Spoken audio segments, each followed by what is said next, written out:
नमस्कार। न्यूज के इकलौते फैमिली शो न्यूज की पाठशाला में आप सभी का बहुत स्वागत। मैं हूं सुशांत सिन्हा।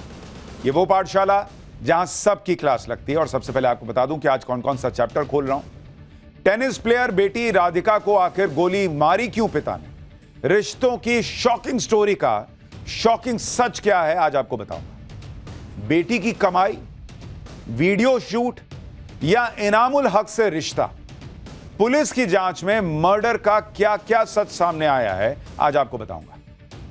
3 नहीं 4 गोली मारी गई। पोस्टमार्टम रिपोर्ट में और क्या क्या खुलासा हो गया राधिका मर्डर केस में यह भी बताऊंगा। इसके अलावा कल पाकिस्तान में अजीत डोभाल का नाम गूंजा। आज इनसे डोभाल ने मुनीर और शहबाज को कैसे धो डाला है आज दिखाऊंगा। कश्मीर में पीएम मोदी ऐसा कौन सा काम करने जा रहे हैं कि भर भर आंसू रोएगा पाकिस्तान, इसका चैप्टर भी होगा। इसके अलावा इधर कावड़ यात्रा में उमड़े शिव भक्त, उधर बागेश्वर बाबा की भक्ति का लेटेस्ट अवतार सामने आ गया। केदारनाथ से रामेश्वरम 3000 किलोमीटर, एक ही रेखा पर 7 शिव मंदिर। शिव शक्ति रेखा का रहस्य आपको हैरान कर देगा। और सबसे पहले दिन भर की बड़ी खबरों का रिवीजन देखिए, फिर खोलता हूं पहला चैप्टर।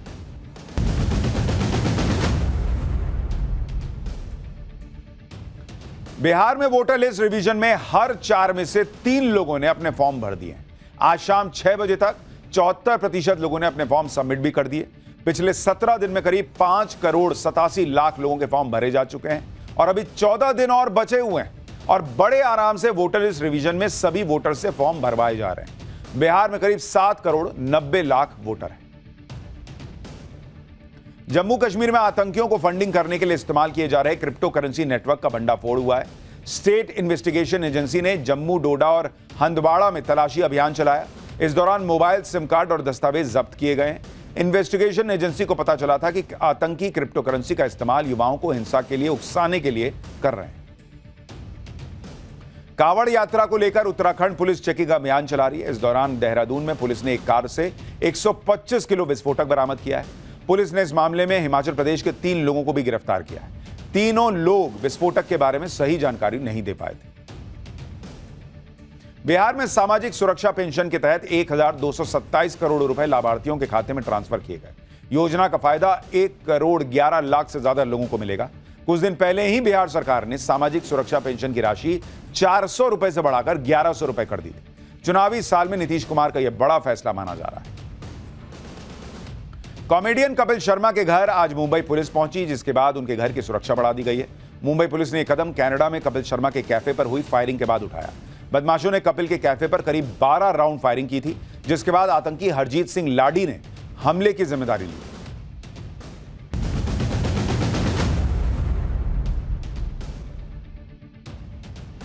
तो यह हो गया दिन भर का रिवीजन ऑफ पाठशाला की पहली क्लास। वो खबर जिसकी देश भर में चर्चा है। टेनिस प्लेयर बेटी राधिका को आखिरकार पिता ने ही खुद गोली क्यों मार दी, रिश्तों की शॉकिंग स्टोरी का सच क्या है। बेटी की कमाई, वीडियो शूट या इनामुल हक से रिश्ता, पुलिस की जांच में मर्डर का क्या सच सामने आया।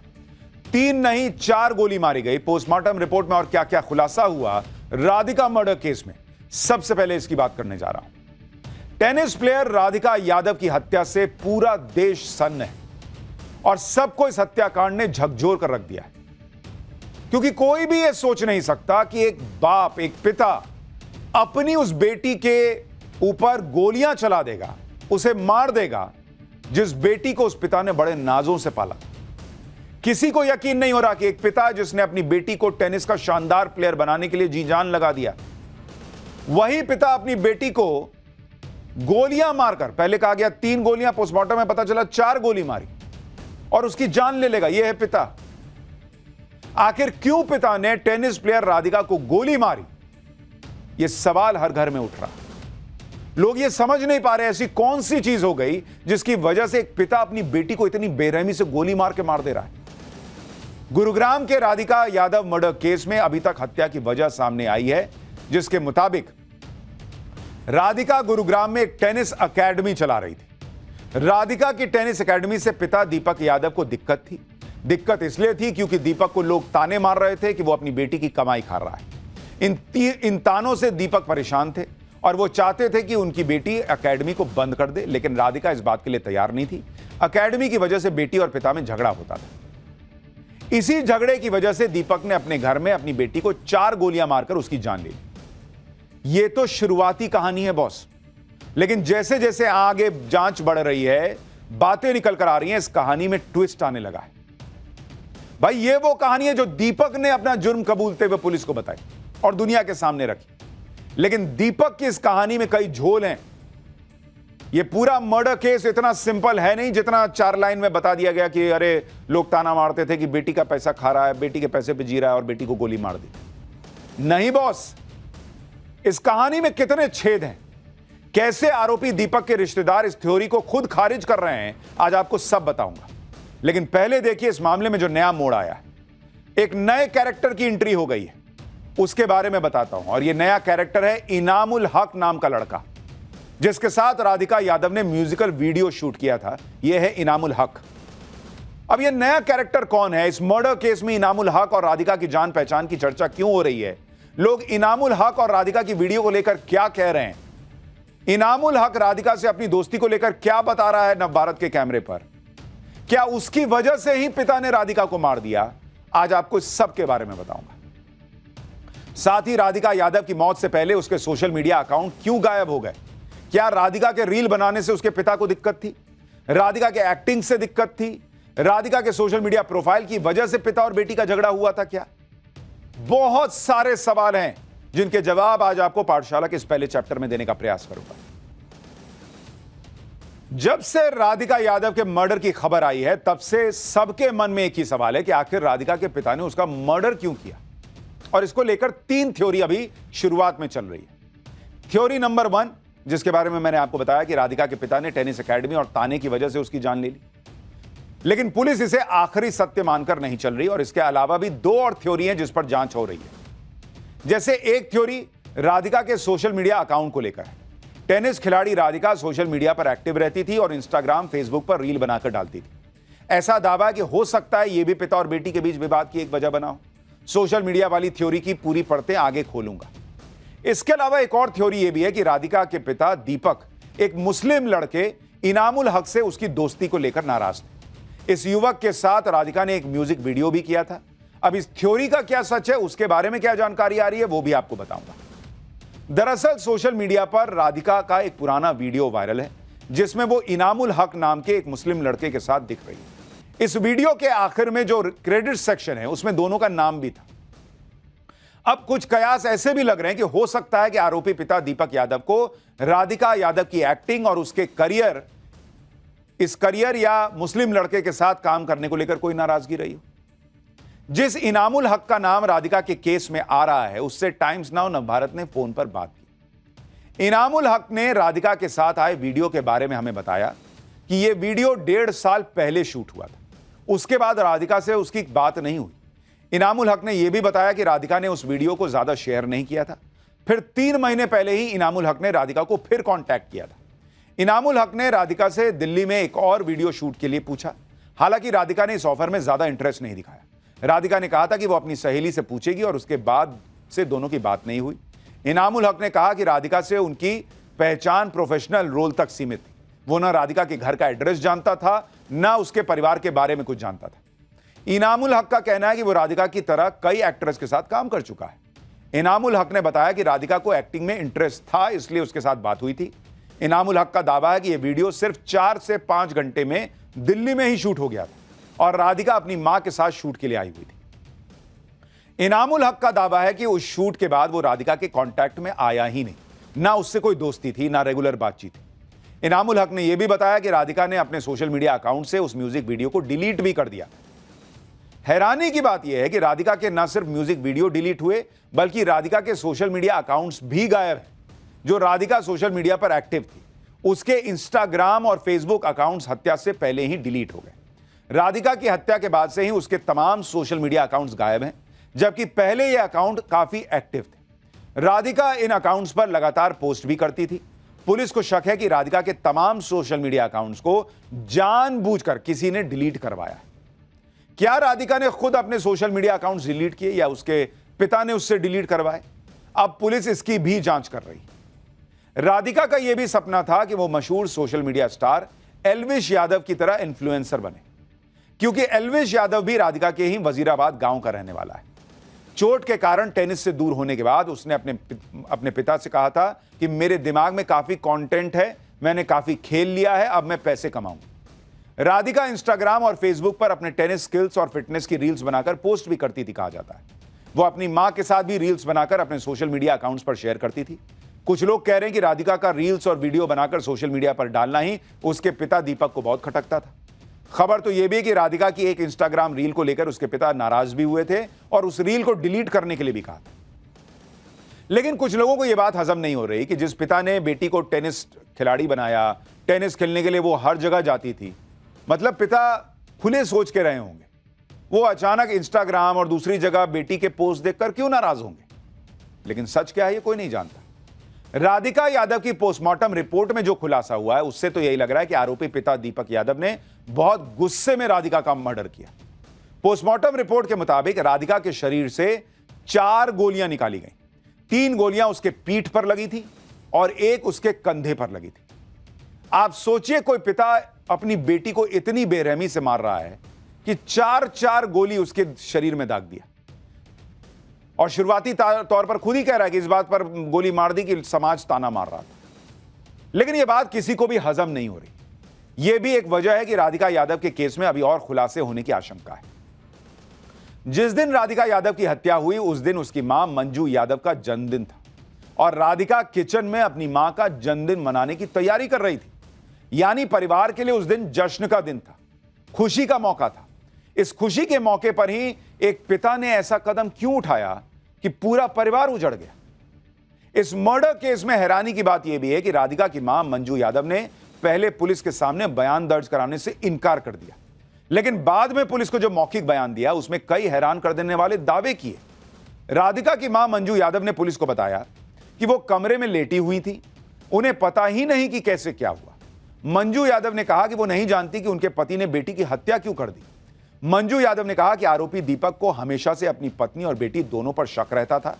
एक बार तो दीपक ने अपनी पत्नी से सिर्फ इसलिए झगड़ा कर लिया था क्योंकि वो अपने ही देवर से बात कर रही थी। मंजू यादव ने बयान दिया कि राधिका का चरित्र अच्छा था और उसने कभी परिवार की बदनामी नहीं की।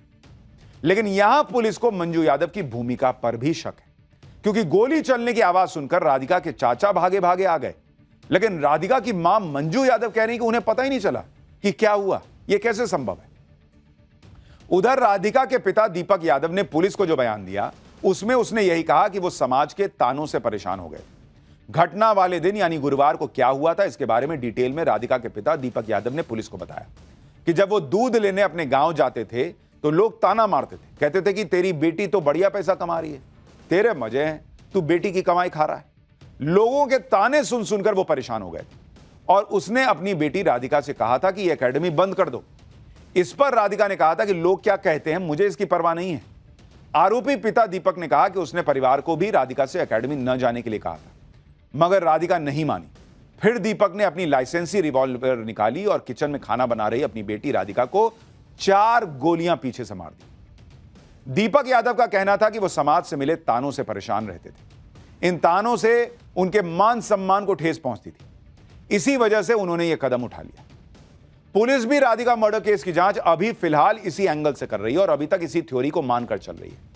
आप गुरुग्राम पुलिस का बयान सुनिए, फिर आपको बताऊंगा कि इस थ्योरी पर आरोपी दीपक के रिश्तेदार क्या कह रहे हैं।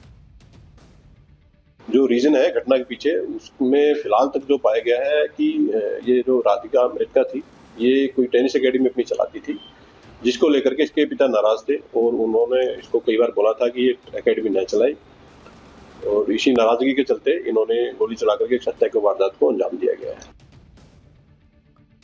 जिस 49 साल के पिता पर अपनी 25 साल की बेटी को 4 गोलियां मारने का आरोप है, अब उस पिता का सबसे लेटेस्ट वीडियो भी देख लीजिए। एक वीडियो है जिसमें दीपक पुलिस की हिरासत में दिख रहे हैं। दीपक के हाव भाव को देखकर यह कहीं से नहीं लग रहा कि उन्होंने अपनी बेटी की हत्या की है और उसका कोई पछतावा है उनको। दीपक के इस हाव भाव से यह शक और गहराता जा रहा है कि जरूर कोई ऐसी बात हुई जिसकी वजह से दीपक ने अपनी बेटी की जान ले ली और उन्हें इस बात का कोई पछतावा नहीं। आप चेहरा देखिए, इस आदमी ने अपनी बेटी को 4 गोली मारी है और उस बेटी को मारी है जिसको बहुत प्यार करते थे और वो मर गई है। ये चेहरा देख के लग रहा है।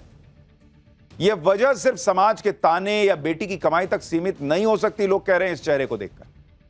हैरानी की बात यह भी कि राधिका की जिस टेनिस एकेडमी को पिता और बेटी के बीच झगड़े की वजह बताया जा रहा है, राधिका वहां पिछले 25 दिनों से जा ही नहीं रही थी और राधिका ने वहां 1 महीने ही काम किया था। वहां बहुत कम बच्चे टेनिस सीखने आते थे, यानी एकेडमी बहुत ज्यादा चलती भी नहीं थी। तो सवाल उठ रहा है कि जब राधिका वहां ज्यादा जा ही नहीं रही थी और अभी तो कई दिन से जा ही नहीं रही थी, ज्यादा बच्चे आ नहीं रहे थे, तो फिर राधिका के पिता आरोपी दीपक टेनिस एकेडमी को लेकर बेटी से इतना नाराज क्यों होंगे कि गोली मार देंगे? और जब ज्यादा बच्चे नहीं आ रहे थे तो इतनी कमाई भी नहीं हो रही होगी कि लोग ताना मारे कि तू तो बेटी के पैसे पे पल रहा है। जब टेनिस एकेडमी बहुत ज्यादा चल ही नहीं रही तो राधिका की कमाई खाने जैसे तानों की बात कहां से आई, ये सवाल खड़ा हो रहा है। गुरुग्राम में जहां राधिका 35,000 रुपए किराए पर टेनिस एकेडमी चला रही थी, वहां से हमारी एक रिपोर्ट देखिए। यही टेनिस यहाँ पर ही बच्चों को वो टेनिस सिखाती थी। सुबह 7 बजे के आसपास यहाँ पर वो आती थी और करीब 1 से 1.5 घंटे तक यहाँ पर बच्चों को टेनिस सिखाने के बाद वो चली जाती थी। उसके बाद शाम को एक बार फिर राधिका जो है वो आती थी और यहाँ पर बच्चों को टेनिस सिखाती थी। राधिका के साथ एक और कोच की बात जो है वो ग्राउंड स्टाफ कह रहे हैं, जिनका नाम सावंत है। एकेडमी तो बहुत दिन से थी, लेकिन राधिका मैम ने लगभग 1 महीने काम किया यहाँ पे। 1-2 बच्चे आते थे, फिर वो छोड़ के चले गए थे एकेडमी। अच्छा, तो कब से राधिका जी यहाँ पे नहीं आ रही थी? लगभग 20-25 दिन तो हो ही गए थे उनको नहीं आ रही थी, छोड़ के ही चली गई थी। सैलरी भी नहीं दिया था। उनसे बात किए तो उन्होंने कहा कि हम लोग तो बाहर जा रहे हैं। सावंत सर से बात हुआ तो बोले बाहर जा रहे हैं हम कहीं। राधिका के टेनिस एकेडमी में बच्चों को टेनिस की ट्रेनिंग देने का एक वीडियो भी सामने आया। इस वीडियो में राधिका छोटी बच्ची को टेनिस की ट्रेनिंग दे रही है। ये जो आपको बॉल फेंकती हुई लड़की दिख रही है, यही राधिका है। राधिका ने एक मैच के दौरान कंधे में चोट लगने के बाद कुछ महीने पहले ही ये टेनिस एकेडमी खोली थी। 25 साल की राधिका यादव भारतीय टेनिस की उभरती हुई खिलाड़ी थी। राधिका ने इंडियन टेनिस फेडरेशन यानी ITF महिला डबल्स में अपने करियर की सबसे अच्छी रैंकिंग 113 रैंक हासिल की थी। हरियाणा की महिला डबल्स रैंकिंग में वो 5वें स्थान पर थी। राधिका ने स्टेट लेवल पर कई मेडल जीतकर अपने पिता और परिवार का नाम भी रोशन किया था। पुलिस कह रही है कि राधिका की हत्या उसके पिता ने सिर्फ इसलिए कर दी क्योंकि वो टेनिस एकेडमी बंद नहीं कर रही थी। लेकिन यह दलील किसी के गले नहीं उतर रही, क्योंकि इस थ्योरी में कई झोल है। सवाल यह है कि जिस पिता ने खुद टेनिस एकेडमी में अपनी बेटी का एडमिशन करवाया, अपनी बेटी की टेनिस ट्रेनिंग पर करोड़ों रुपए खर्च किए और खुद अपनी बेटी राधिका को टेनिस एकेडमी खोलने के लिए रुपए दिए, वो भला टेनिस एकेडमी की वजह से अपनी बेटी की हत्या क्यों करेगा भाई? वो भी वो टेनिस एकेडमी जो ज्यादा चल भी नहीं रही थी। इसलिए ऐसा लग रहा है कि आरोपी दीपक अपनी बेटी के मर्डर में पुलिस से कुछ छिपा रहे हैं या फिर पुलिस को गुमराह कर रहे हैं। आरोपी दीपक के रिश्तेदारों को भी यही बात हजम नहीं हो रही। वो कह रहे हैं कि लोगों के ताने की फिक्र होती तो दीपक कभी अपनी बेटी को टेनिस ही नहीं खेलने भेजता। सुनिए लोग क्या कह रहे हैं। ये कहने की बात है, ये नहीं है, ऐसा नहीं है। कोई पिता नहीं चाहता मेरी बेटी क्यों कमा रही है। सबर बच्चों को कामयाब करते हैं और दीपक ने ज्यादा मेहनत की अपने बेटे के पीछे, पूरा पैसा लगाया, पूरा टाइम दिया। बाहर तो उसके साथ जाते थे, 15-15, 20-20 दिन बाहर रहते थे उसके साथ। अच्छा, मधुर, बढ़िया, अच्छा रिश्ता था। बाप बेटी का जो एक अच्छा रिश्ता होता वो था जी। वो टेनिस की इतनी बड़ी खिलाड़ी थी, क्या सपोर्ट रहा था दीपक जी की तरफ से इनके करियर के लिए? दीपक ने तो बचपन से उनको, जब उनको पता चला बिटिया का ये शौक है तो उस शौक को हुनर में बदला। वो साथ जाता था, उसकी ट्रेनिंग कराई, कोचिंग कराई। नहीं, गुस्से वाले भी नहीं थे, खुश दिल था। तो आपने कैसे रिएक्ट किया जब आपको ये बात बताई गई? गलत तो लगा, बहुत बुरा लगा और गलत लगा। बाप बेटी का अच्छा व्यवहार था, आपस में रिलेशन अच्छा था, तो उसके बारे में भी ऐसा कुछ नहीं।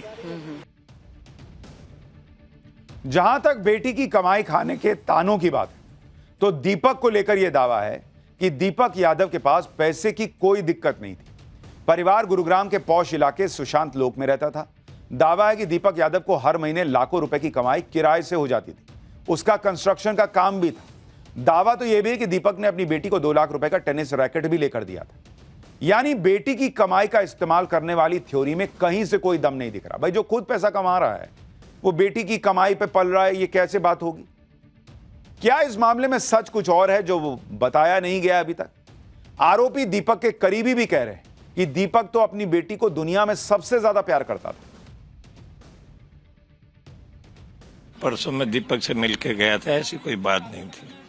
सब सामान्य था बिल्कुल। परसों मैं मिल के गया, कुछ कंस्ट्रक्शन कराना था, उसने बिल्डर मेरे साथ था, ऐसा कोई बात नहीं थी। दीपक खुद क्या करते थे? दीपक कंस्ट्रक्शन का ही काम करते थे।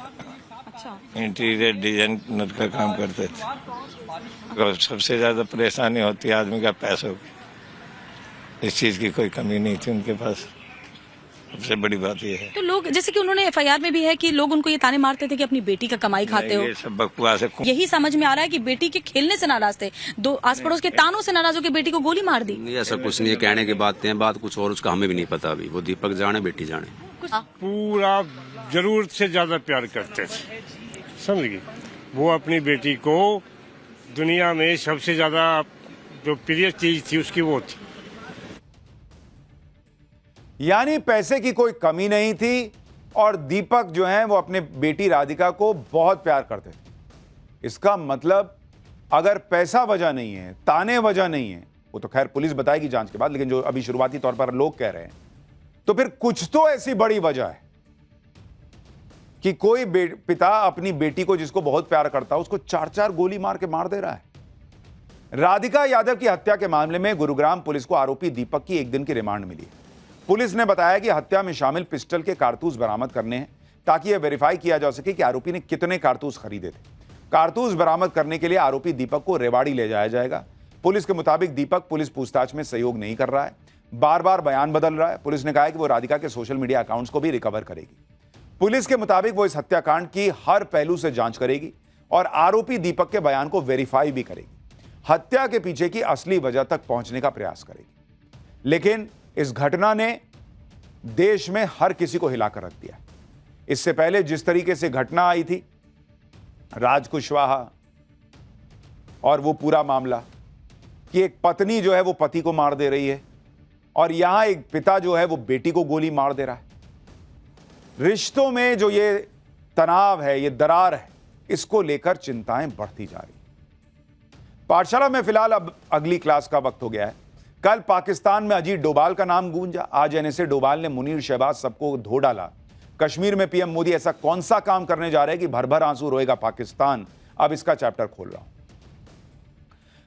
अब तक पाकिस्तान को नरेंद्र मोदी निपटा रहे थे, अब मोर्चा संभाल लिया है राष्ट्रीय सुरक्षा सलाहकार अजीत डोभाल ने, नरेंद्र मोदी के सबसे खास लोगों में से एक में। मोदी और डोभाल की जोड़ी ऐसी है जिससे पाकिस्तान का फर्जी फील्ड मार्शल असीम मुनीर भी कांपता है।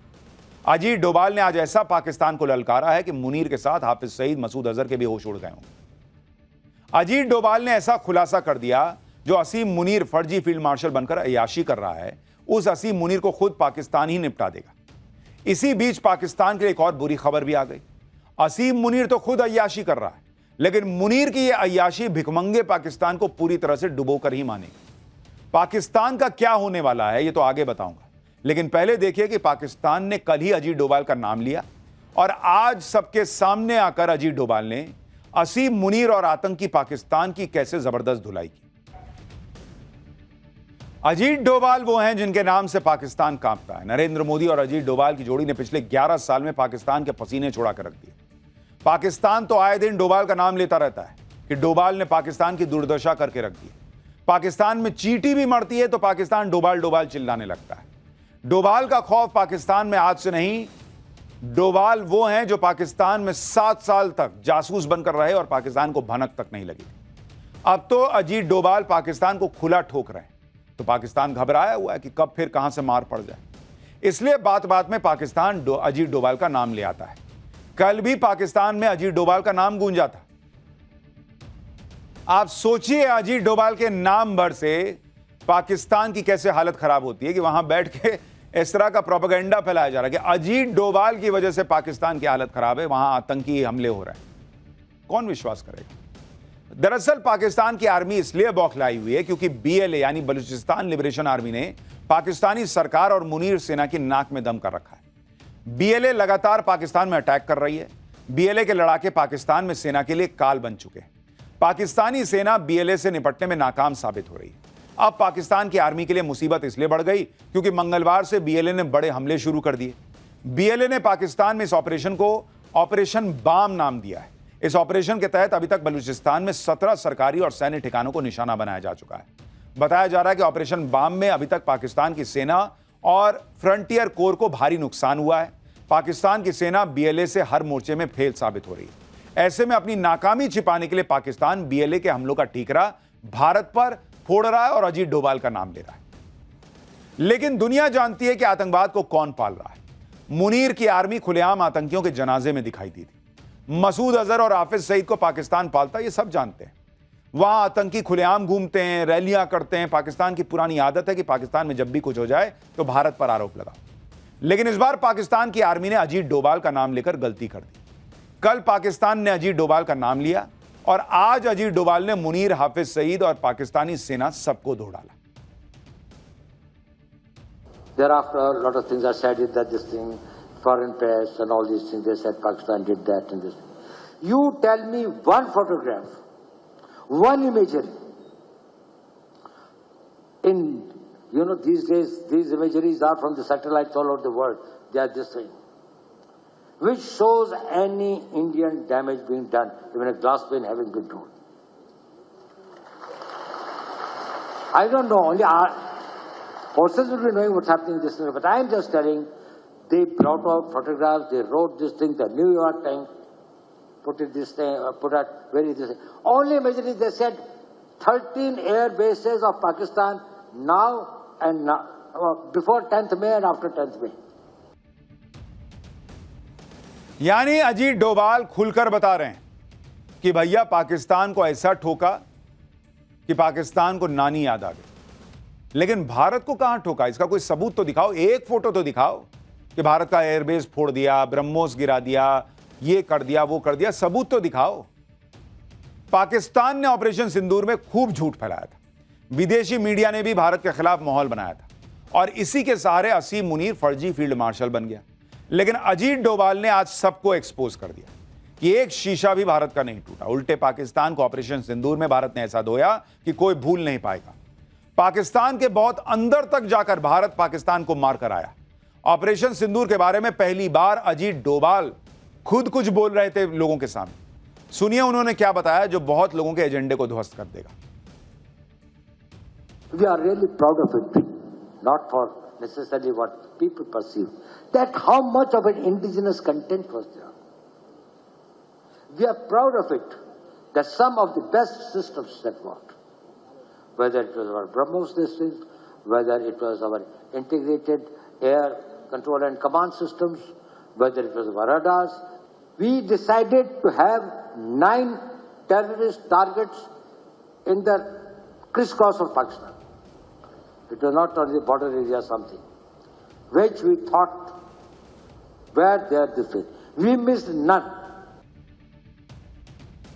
अजीत डोभाल जो इस पूरी प्लानिंग के पीछे थे ऑपरेशन सिंदूर की, वो खुद खड़े होकर बता रहे हैं कि जो भारत ने चाहा, जैसे भारत ने चाहा वैसे पाकिस्तान के साथ ठोका उसको और किया। अजीत डोभाल ने जो जो बातें बताई, अगर उसकी सच्चाई पाकिस्तान की पब्लिक तक पहुंच जाए तो फिर वो फर्जी फील्ड मार्शल बने घूम रहे असीम मुनीर को दौड़ा देगी।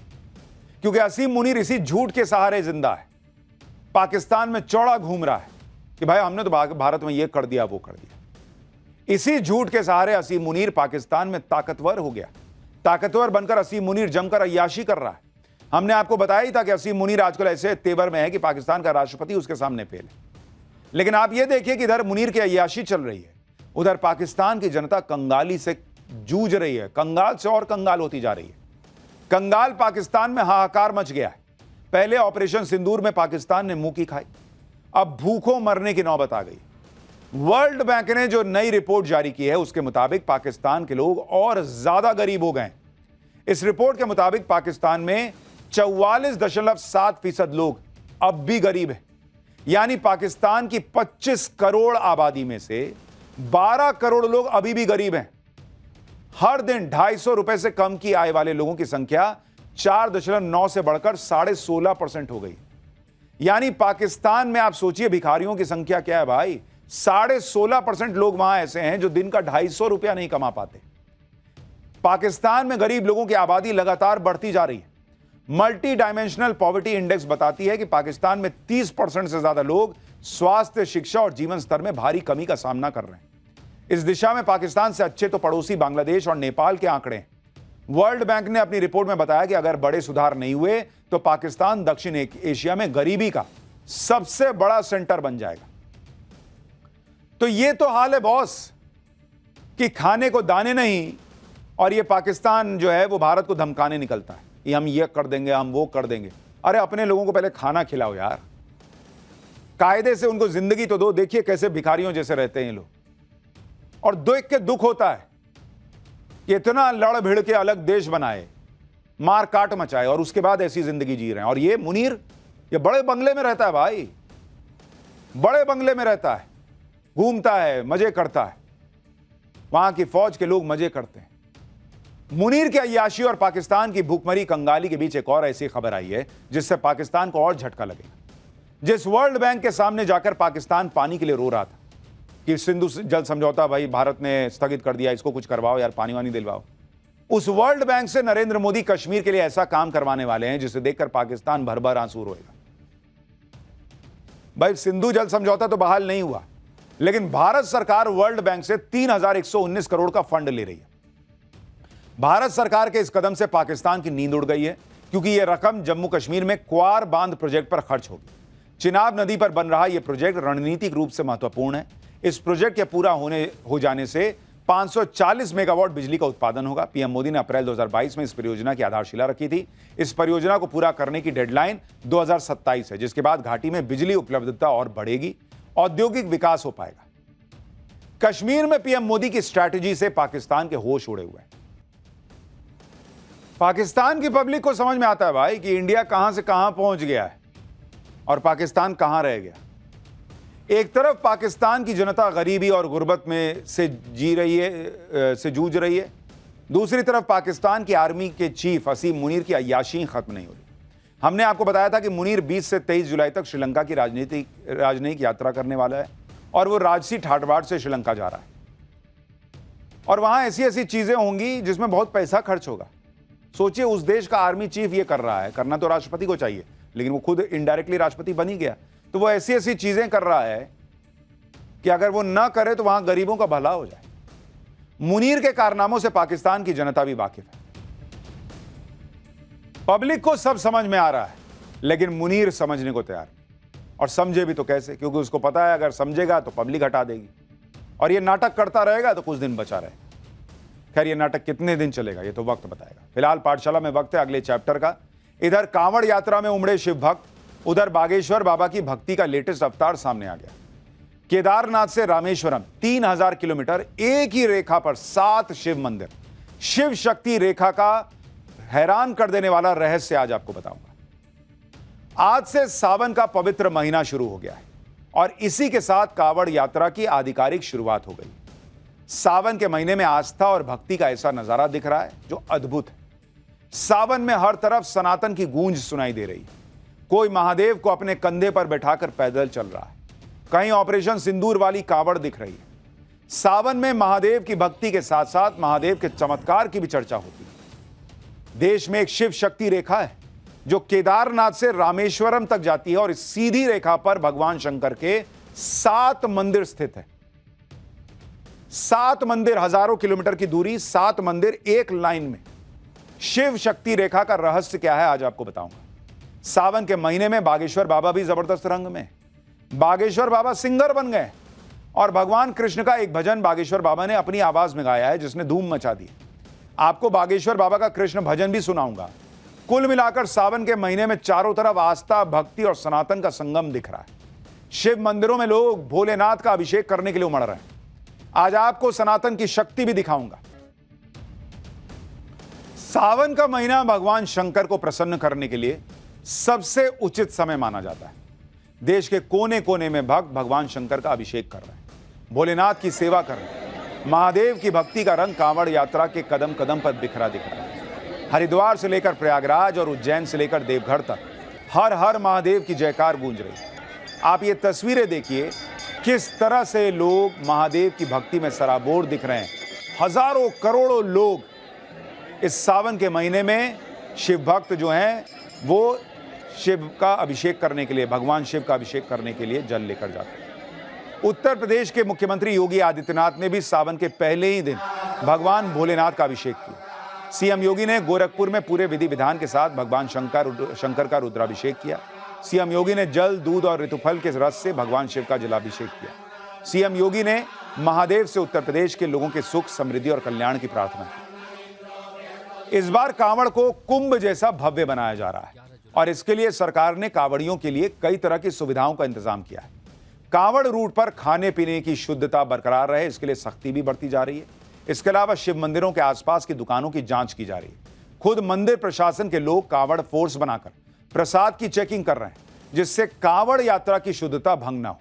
देखिए कैसे प्रसाद की चेकिंग हो रही है, एक ग्राउंड रिपोर्ट देखिए। कांवड़ फोर्स बुद्धेश्वर महादेव मंदिर में बनाई गई है, जो सावन के महीने में अलग अलग दुकानों में जाकर इस बात की ताकीद कर रही है कि वहां पर शुद्धता का ख्याल रखा जा रहा है कि नहीं। महाराज क्या कर रहे हैं आप लोग यहाँ पे? हम लोग निरीक्षण कर रहे हैं। हाँ, तो क्या ताकीद, क्या हिदायत इन लोगों को? मतलब यह है कि मिष्ठान में किसी भी जो है प्रकार का मिलावटी तेल नहीं चलेगा। हाँ, और खासकर चमड़े का तेल। हाँ जी, कांवड़ फोर्स हमारा है और कांवड़िया वाले आएंगे यहाँ और अपना शुद्ध प्रसाद चढ़ाते हैं। इसलिए दुकानदारों से सबसे कहा जा रहा है कि कोई गंदगी नहीं और साफ सुथरा, कोई मिलावट नहीं होना चाहिए। कांवड़िया यहीं से प्रसाद लेते हैं, श्रद्धालु यहीं से प्रसाद लेते हैं। तो मंदिर के आसपास की जितनी दुकानें हैं वहां पर जाकर इस तरीके से अपना निजी सैंपल लेकर खाद्य विभाग को सौंपे जाने की भी तैयारी यहाँ पर देखी जा रही है। अब आप ये भी देख लीजिए कि प्रसाद की भी चेकिंग हो रही है कि भाई कांवड़ जो इतनी मेहनत से आ रहा है, उसकी भक्ति जो है वो भंग ना हो जाए, उसकी भक्ति में कोई खलल ना पड़ जाए। अब यही कहीं चले जाते, किसी मुसलमान का ढाबा होता तो हंगामा कर देते कि अरे बाप रे बाप, देखिए मुसलमान पे अत्याचार हो गया। अरे भाई, वो प्रसाद की दुकान है, हिंदू की दुकान है, वहां भी चेकिंग हो रही है कि भाई सब ठीक से चले। कांवड़ यात्रा में भगवान शंकर की भक्ति के ऐसे ऐसे रंग भी दिख रहे हैं जिसे देखकर आप हैरान हो जाएंगे। ये तस्वीर देखिए, 3 कांवड़िए अपने कंधे पर महादेव की विशाल प्रतिमा को लेकर यात्रा कर रहे हैं। ये तीनों हरिद्वार से राजस्थान जा रहे हैं, सैकड़ों किलोमीटर का सफर पैदल कर रहे हैं और कंधे पर साक्षात महादेव को विराजमान कर रखा है। जरा सुनिए क्या कह रहे हैं। जहां आप अलग अलग तरीके के कांवड़ देख रहे हैं, वहीं कुछ ऐसे भी शिव भक्त दिख रहे हैं जिनके देखिए कांधे पर साक्षात भगवान भोले विराजमान है। ये तस्वीरें देखिए कि किस तरीके से जो तमाम जो शिव भक्त कांवड़िए हैं, उनके देखिए कांधे पे किस तरीके से भगवान शिव की अलग अलग तस्वीरें जो है, अलग अलग मूर्तियां जो है वो दिखाई पड़ रही है। जहाँ जटाओं के पास भगवा गमछा बंधा हुआ है, वहीं अपने अपने कंधे पे बिठाए और चश्मा भी लगा दिया है। ये मर्जी हमारी बोलेगी, हमको वहाँ जाना, राजस्थान भरतपुर। तो आप ये हरिद्वार से भी आ रहे हैं? हाँ, हरिद्वार से ला रहे हैं। और इसी तरीके से कांधे पे महादेव को बिठा के ला रहे हैं? हाँ, कांधे पर ही। कांवड़ यात्रा में भक्ति के साथ साथ देशभक्ति का भी रंग दिखाई दे रहा है। हरिद्वार जा रहे कई कांवड़ियों के पास ऑपरेशन सिंदूर की थीम पर बनी कांवड़ है। ऑपरेशन सिंदूर वाली कांवड़ के जरिए पहलगाम आतंकी हमले में मारे गए लोगों को श्रद्धांजलि दी गई। ऑपरेशन सिंदूर कांवड़ को तिरंगे और ब्रह्मोस मिसाइल से भी सजाया गया है। भक्तों का कहना है कि ये कांवड़ न सिर्फ भोलेनाथ को समर्पित है, बल्कि उन शहीदों को भी श्रद्धांजलि है जिन्होंने देश की रक्षा में बलिदान दिया।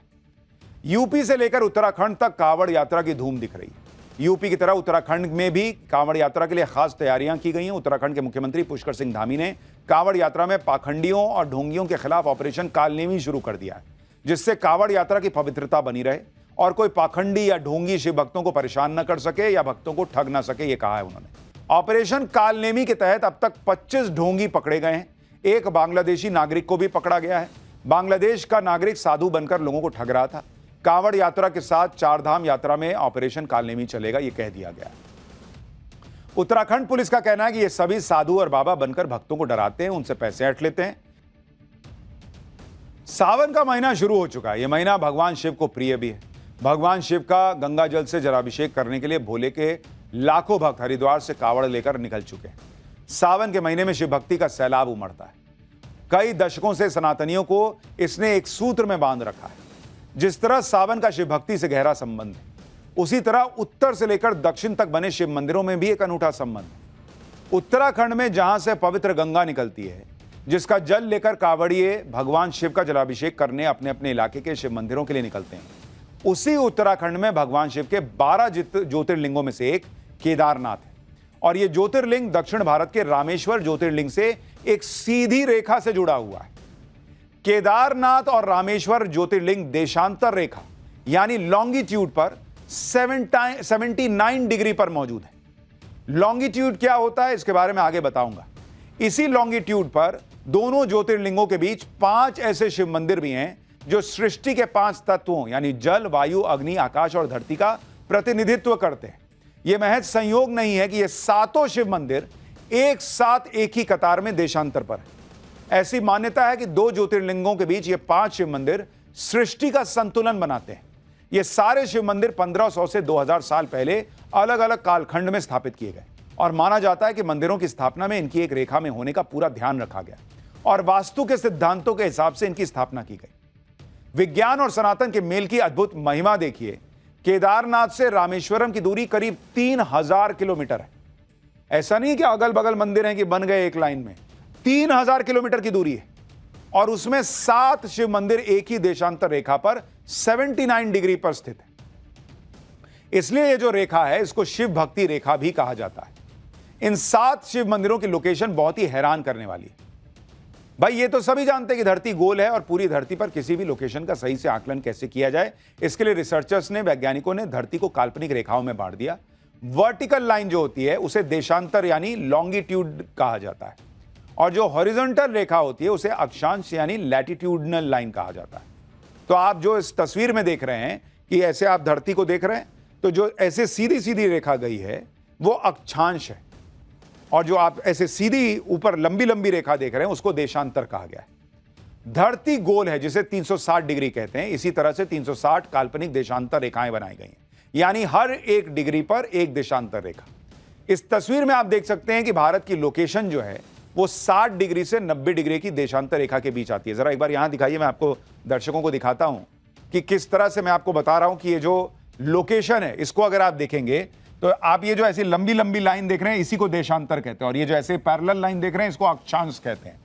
तो जो भारत है, आप देखिए यहां पर भारत है, तो ये आप देखिएगा 60 डिग्री और 90 डिग्री के बीच में जो ये रेखा है यहां पर आप देख रहे हैं, इसके बीच में भारत आ रहा है और इसी में कहा जा रहा है कि ये जो 7 मंदिर हैं शिव मंदिर, ये 79 डिग्री, एग्जैक्ट 79 डिग्री पर सीधी लाइन में ये 7 शिव मंदिर हैं। हैरान करने वाली बात यह है कि ये 7 शिव मंदिर कई शताब्दियों पुराने हैं और उस समय देशांतर और अक्षांश रेखा नहीं होती थी, मतलब तब वैज्ञानिकों को नहीं पता थी। लेकिन सनातन की आप ताकत सोचिए कि तब भी इतना ज्ञान था और फिर भी 79 डिग्री पर सीधी रेखा में ये 7 मंदिर बना लिए गए।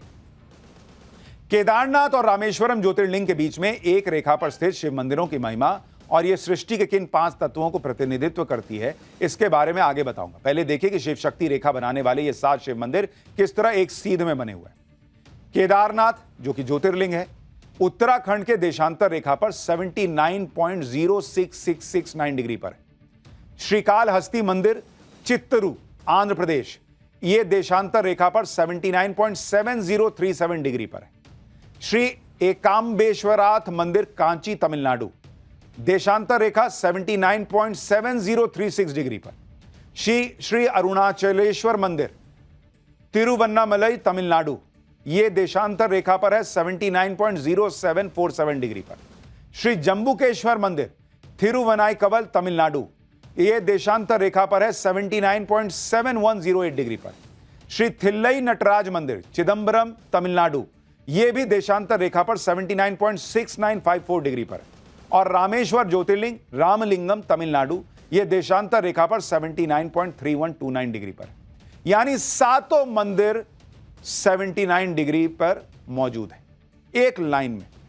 शिव शक्ति रेखा में मौजूद 2 ज्योतिर्लिंग और 5 शिव मंदिरों का सनातन में क्या महत्व है इसके बारे में भी आज आपको बताता हूं। पहला केदारनाथ ज्योतिर्लिंग शिव शक्ति रेखा में पहला शिव मंदिर है और उत्तराखंड के रुद्रप्रयाग में स्थित है। केदारनाथ ज्योतिर्लिंग पौराणिक कथाओं के मुताबिक केदारनाथ की स्थापना महाभारत काल में हुई थी। दूसरा है श्रीकालहस्ती मंदिर, यह आंध्र प्रदेश के चित्तूर में है। श्रीकालहस्ती मंदिर को 5 तत्वों में वायु का प्रतिनिधि माना जाता है। इसकी स्थापना भी 5वीं शताब्दी में विजयनगर साम्राज्य के दौरान हुई। तीसरा है एकाम्बेश्वर नाथ मंदिर तमिलनाडु के कांचीपुरम में। इसको लेकर मान्यता है कि भगवान शिव के क्रोध को शांत करने के लिए यहां देवी पार्वती ने शिवलिंग की स्थापना की और तपस्या की। इस शिवलिंग का 5 तत्वों में धरती का प्रतिनिधि माना जाता है। इस मंदिर की स्थापना 7वीं शताब्दी में हुई और मौजूदा मंदिर को 9वीं शताब्दी में चोल राजाओं ने बनाया। चौथा है अरुणाचलेश्वर मंदिर, तमिलनाडु के तिरुवन्नमलाई में है। यहां स्थित शिवलिंग को अग्नि तत्व का प्रतीक माना जाता है। इस मंदिर की स्थापना 7वीं शताब्दी में हुई और 9वीं शताब्दी में चोल राजाओं ने इसका विस्तार किया। 5वां है जम्बुकेश्वर मंदिर, तमिलनाडु के थिरुवनाईकवल में। यह जल तत्व का प्रतीक माना जाता है क्योंकि इस मंदिर के गर्भगृह में जलधारा बहती रहती है। यह मंदिर करीब 1800 साल पुराना है। 6ठा है थिल्लई नटराज मंदिर, तमिलनाडु के चिदम्बरम शहर में है। मौजूदा मंदिर को 10वीं शताब्दी में चोल राजाओं ने बनवाया था। और 7वां है रामेश्वरम ज्योतिर्लिंग। पौराणिक मान्यताओं के मुताबिक रामेश्वरम ज्योतिर्लिंग की स्थापना त्रेता युग में भगवान राम ने समुद्र पार करने से पहले की थी। इधर शिव भक्त कांवड़ यात्रा में उमड़े, उधर बालाजी के भक्त बागेश्वर बाबा की भक्ति का लेटेस्ट अवतार भी सामने आ गया। बागेश्वर धाम में इस समय अलग ही माहौल दिख रहा है। बागेश्वर बाबा की भक्ति का अलग ही रंग दिख रहा है। बागेश्वर बाबा का यह रूप आपने पहले नहीं देखा होगा। बागेश्वर बाबा जिस भी फील्ड में उतरते हैं तो कोई कमी नहीं छोड़ते। सनातन की पताका फहराने का संकल्प लिया तो कमाल किया। कभी बैट पकड़कर मैदान में उतरे तो वहां भी गेंद को बाउंड्री के पार भेजा। और अब बागेश्वर बाबा सिंगिंग के फील्ड में उतर आए। भक्तों के सामने हनुमान कथा करते हुए बागेश्वर बाबा कई बार भजन गाते हैं, लेकिन अब बागेश्वर बाबा ने अपनी आवाज में एक भजन रिकॉर्ड किया है।